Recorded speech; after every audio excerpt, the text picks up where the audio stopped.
All right, let's be honest. I need Wind and Truth in my hands like yesterday. I am dying. Although, by the time this video goes up, I should be getting my copy the day this goes up, or maybe the day before, depending on when I post the video.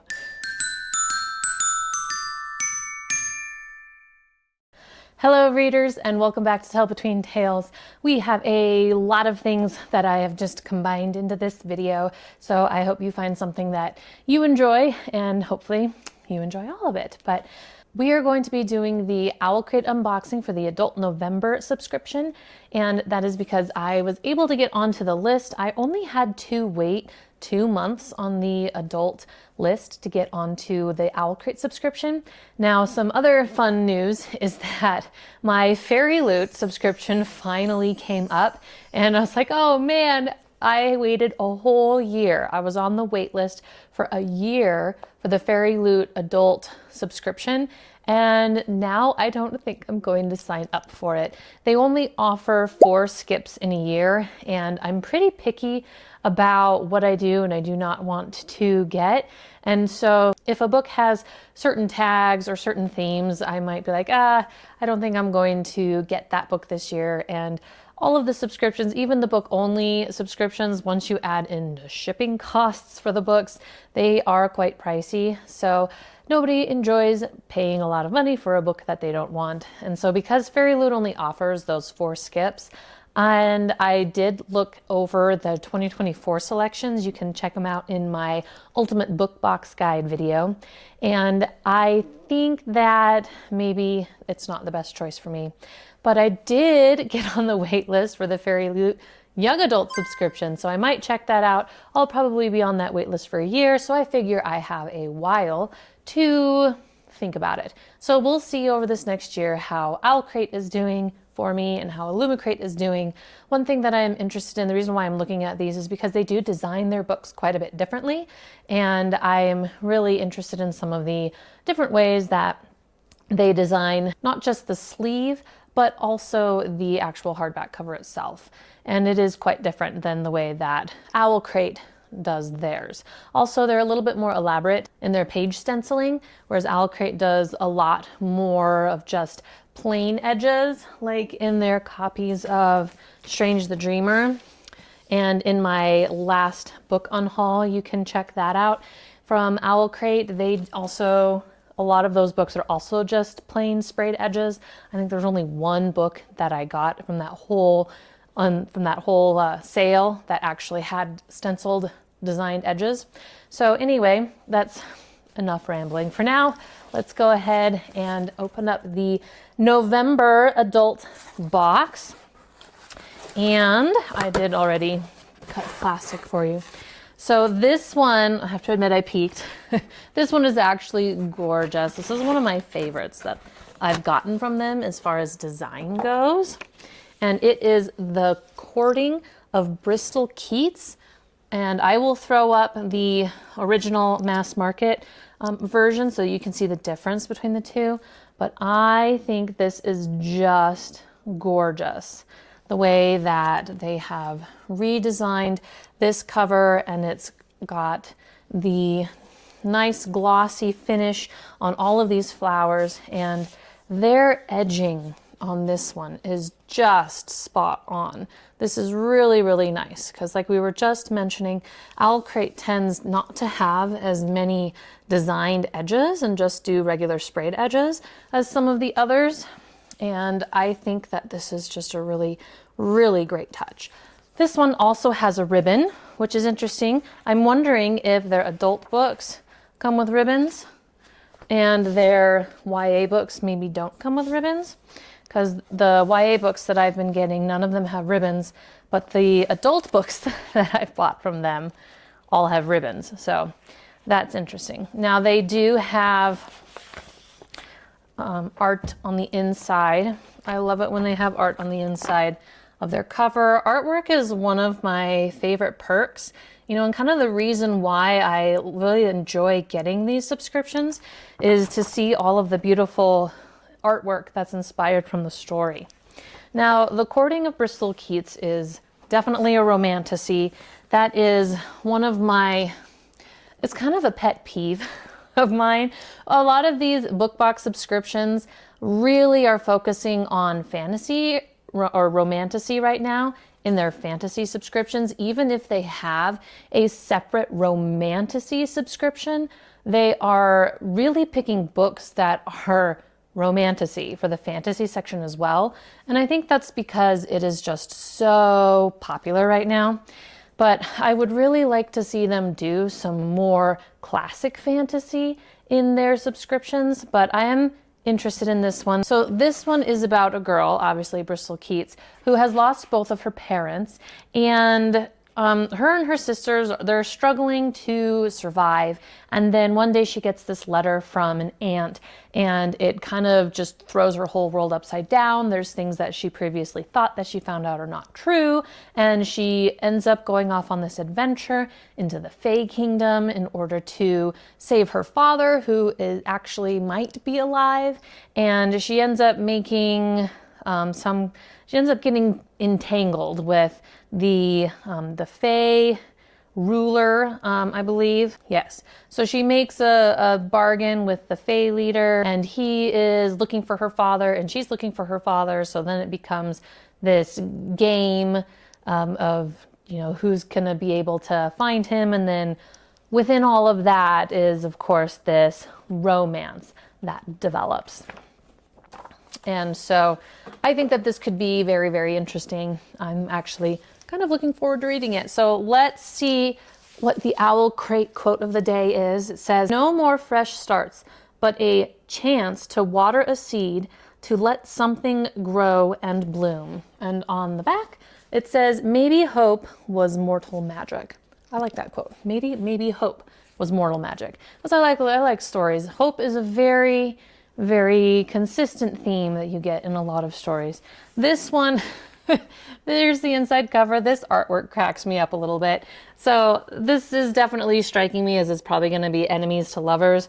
So in this picture, we have the guy has like this bar at her throat. They're obviously in a fight, but he's like totally looking at her with seductive look on his face.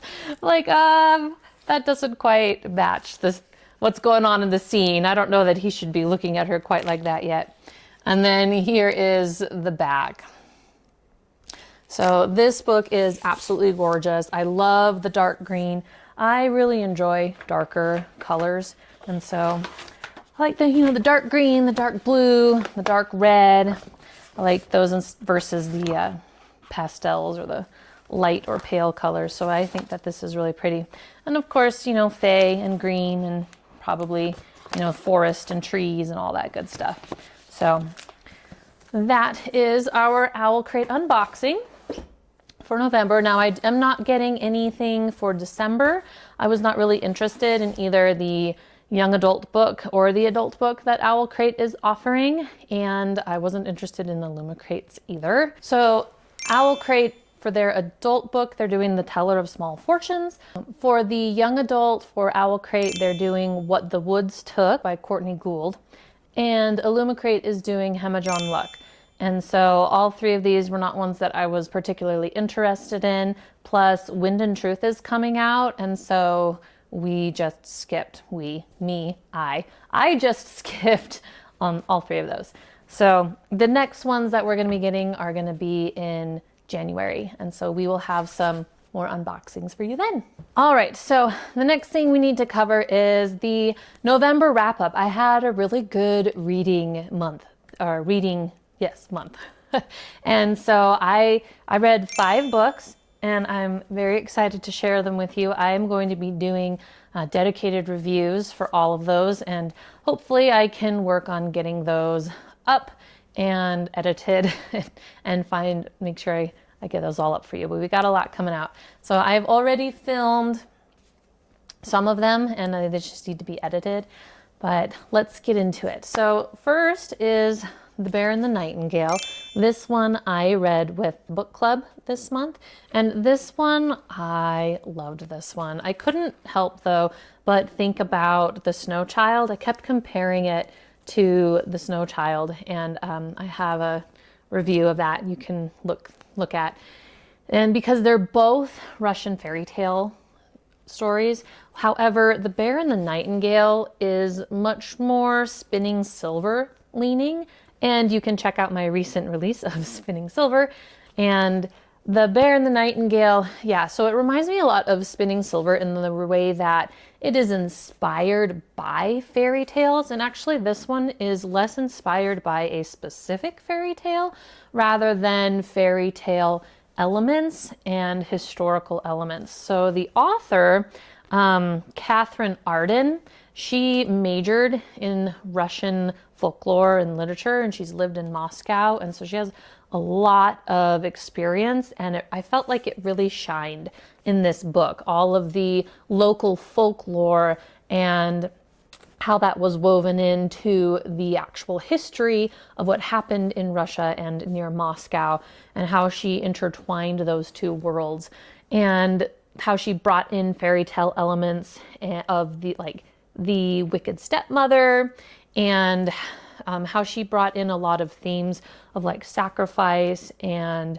trying to take hold of your own destiny when other people are making decisions for you and placing restrictions on you, and how you can maneuver within those, how making decisions for other people can really complicate things and affect things in a negative way.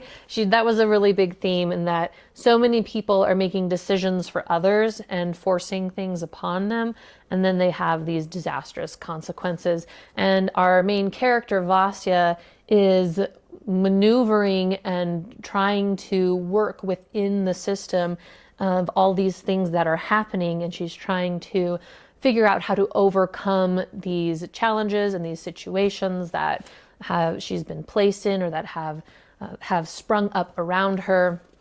And I really enjoyed all of that being woven together and the story that was told through that.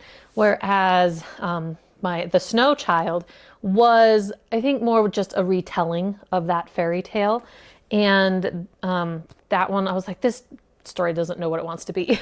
I was like, does this want to be a fairy tale or just want it to be true? But anyway, we're not talking about that. I highly recommend this book. This was really fun. I am excited to continue on reading in this series. There's 2 other books that finish up the Winter Night trilogy, and so I do have a dedicated review of this one that I've already filmed that I am planning on releasing hopefully sometime in December. We'll see. It depends on if I have time to film and edit during Christmas, because I might need to take some of the films that I've already filmed and put them in January for when the kids go back to school. So, okay, so the next one that I read is Emily Wilde's Map of the Otherlands. Yes! I finally got to it. It took 2 months, which isn't that bad. So now I have officially finished, or am caught up in the Emily Wilde series, and I am very, very excited for book 3, which I think is coming out in February. I'll put the actual release date up here. But that one I am definitely looking forward to. That one's, I think, called A Compendium of Fairies, or Compendium of something. I'll put it up here. And so I really enjoyed this book. I'm going to be actually filming my review for Encyclopedia of Fairies and Map of the Otherlands. I'm going to do them together after I film this video. So I don't want to say a whole lot about Map of the Otherlands because it is the 2nd book in a series, but it was really cute. I really love this series. It's classified as fantasy romance, but the romance is more of like a subplot to the book rather than a main driving force in the book. I think that it's classified that way just because, like we said before, romantasy is so popular right now that tagging it that way gets a lot of people interested in it. But it's really more of like a cozy, I would say it's more in the cozy fantasy section, whereas versus the romantasy section, because with cozy fantasy, it's not world-altering stakes. Although the stakes within these books are they can be very high to the people that are involved. It's not going to affect the larger world overall. And I just really like the whole idea of Emily Wilde going out and studying the fairies and studying the fae, rather, and the different kinds of fae that are in this world, and seeing how Heather Fawcett has woven in a lot of the traditional, like if we have fairy tale aspects and we have different tropes, and how she's changed them and made them unique to her own world. And so I've really enjoyed this series, and I'm looking forward to continuing on. All right, so the next book that I read was the October Owlcrate, Immortal Dark, and this is the YA pick for October Owlcrate, and it's vampires, which I love vampires. It's part traditional vampire and it's part Stephanie Meyer with Twilight, because we've got a world where there's a group of vampires and humans that have come together to form a society, which is called Uxley University, and they coexist together. So there's vampires outside of this society, and then there's vampires inside of the society. And our main character, Kadan, is someone whose family is associated with the vampires inside of Uxley University. And at the beginning, she ends up getting an invite because she's the last in the bloodline of this family. And there's 12 families in the university, so she is going to inherit her house and her family position. And she is trying to find her sister. And her sister was taken from her about a year ago from when the book starts. She's about 19 now, so about when they turned 18, her sister was taken by vampires. She saw a shadow come and grab her sister and leave in the middle of the night, and she's been hunting her sister down and trying to find him. And so she has a lot of trauma and a lot of anger and a lot of guilt built up inside of her for that.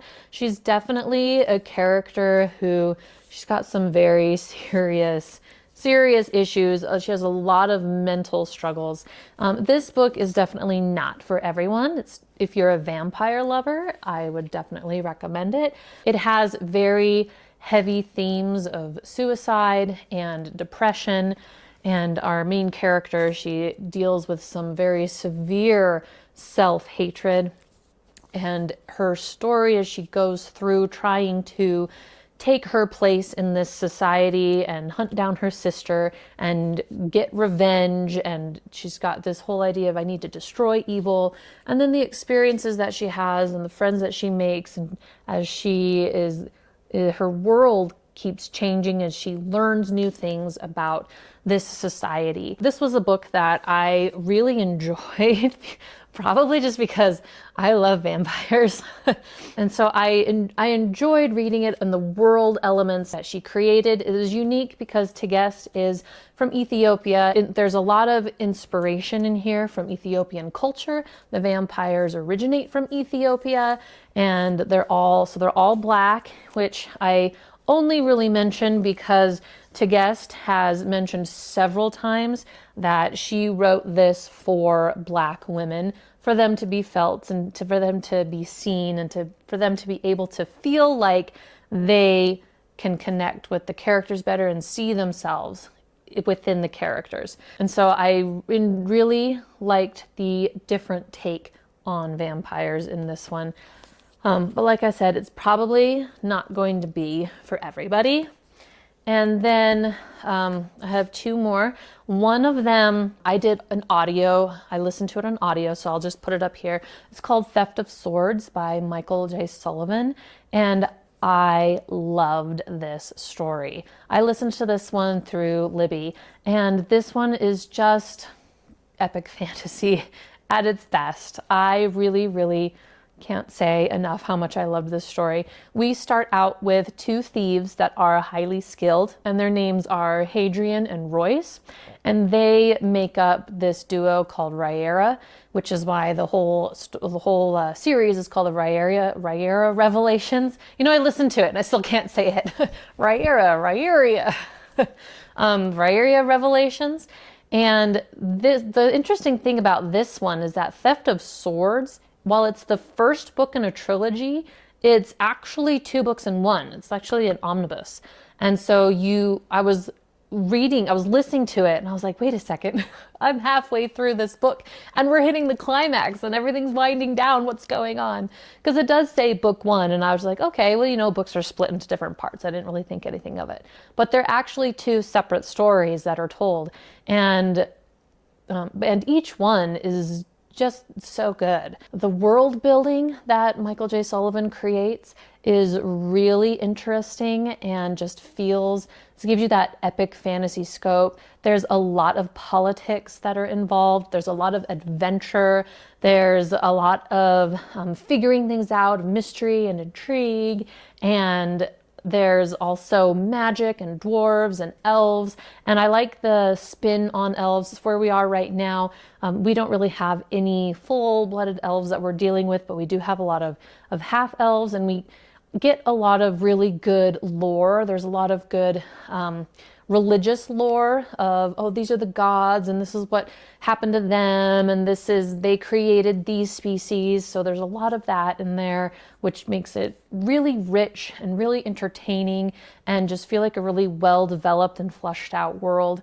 And the adventures that they go on and the things that Hadrian and Royce, they end up unwittingly getting very entangled in politics and this political scheme to assassinate the king, and how they work in and throughout that. And just the story kept me guessing on what was actually going on and who is the good guy and who is the bad guy and is this person lying or is this person really telling the truth? And it just keeps you on your toes. And so every little bit of information that is revealed, you're like, oh, maybe that's what it is. Oh, maybe that's what it is. And then when the real revelation is given, it's just like, oh my goodness. What?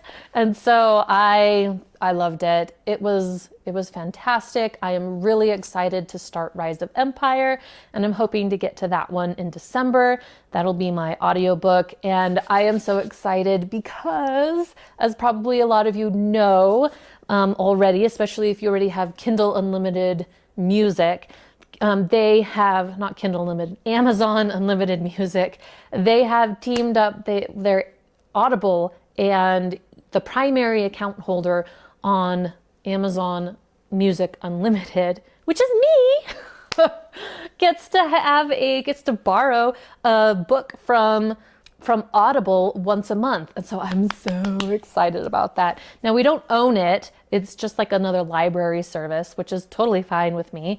And I am just very excited that was added. And once a month I get to borrow a book from Audible. And so this is definitely one that I want to borrow from Audible because it was a little bit difficult listening to the whole thing in the amount of time that I had from the library, which is like 3 weeks. And because it is a little bit longer, I think it was 24 hours of listening. And my ability to listen to books it just differs from week to week. Sometimes I have a lot of time and sometimes I only have a little bit of time. So that was great. Now, this video is getting a little bit long. I was going to go ahead and do Candle in the Flame by Nafisa Azad. And this one is the one that I picked up at the book fair for my middle school kiddos. This one is pretty good. It was fine. Like, the story was okay. It deals with Genie, or Jinn. I'm pretty sure the D is silent. D-J-I-N-N. It was a fun read, and I would definitely let my kids read it. I might cut off this review and post it in its own video. This is getting really long. All right, and so that is our November wrap up. And I am looking forward to Wind and Truth this December. It's going to be fantastic. Pretty much all I have on my reading list for December is Wind and Truth and Liriel, which is the second book following Sabriel. And I've got that through Libby, so I do need to be reading that. And I also want to listen to Rise of Empire, so we'll see if we get to that. That's a lot. Wind and Truth is a lot. All right. Thank you very much for joining me, and we'll see you next time. Bye.